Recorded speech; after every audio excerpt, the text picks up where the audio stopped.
കണ്ടിട്ടാ അടിപൊളി, ഒരു രക്ഷയില്ല. ലാലേട്ടൻ്റെ ദൃശ്യം 3 വളരെ മികച്ച രീതിയിൽ തിയേറ്ററുകളിൽ പ്രദർശനം തുടരുകയാണ്. ആ ചിത്രത്തിനെ കുറിച്ച് വളരെ മികച്ച അഭിപ്രായമാണ് എല്ലായിടത്തു നിന്നും അറിയാൻ കഴിയുന്നതും. ഒരുപാട് ആളുകൾ ആ ചിത്രത്തിന് റിവ്യൂ പറയുന്നുണ്ട്. അക്കൂട്ടത്തിൽ ഇന്ന് റിവ്യൂ പറയാനെത്തിയ ഒരാളെ കുറിച്ചാണ് ഞാനിത് പറയുന്നത്.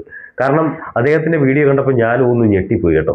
കാരണം എന്ന് പറഞ്ഞു കഴിഞ്ഞാൽ 1-2 മാസങ്ങൾക്ക് മുമ്പ് നമ്മളെല്ലാവരും കണ്ടതാണ്, കേട്ടതാണ്. ബസ്സിൽ വെച്ച് ഒരു യുവതിയോട് മോശമായി പെരുമാറിയ ഒരു യുവാവിൻ്റെ വീഡിയോ ചിത്രീകരിച്ച് ആ യുവതി പ്രചരിപ്പിച്ചത്. അതിനുശേഷം അതിൽ മനം നൊന്ത് ആ മനുഷ്യൻ ആത്മഹത്യ ചെയ്തിരുന്നു. ആ മനുഷ്യൻ്റെ പേര് ദീപക് എന്നാണ്.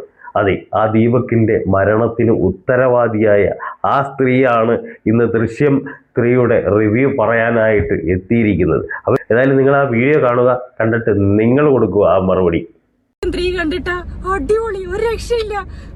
എപ്പോഴത്തെയും പോലെ തന്നെ ദൃശ്യം ക്ലൈമാക്സ് കാണുമ്പോഴേക്ക് നമ്മളെ ഞെട്ടിച്ചെളിയുന്നുണ്ടല്ലേ യാസി? ഇങ്ങനെയുണ്ട്.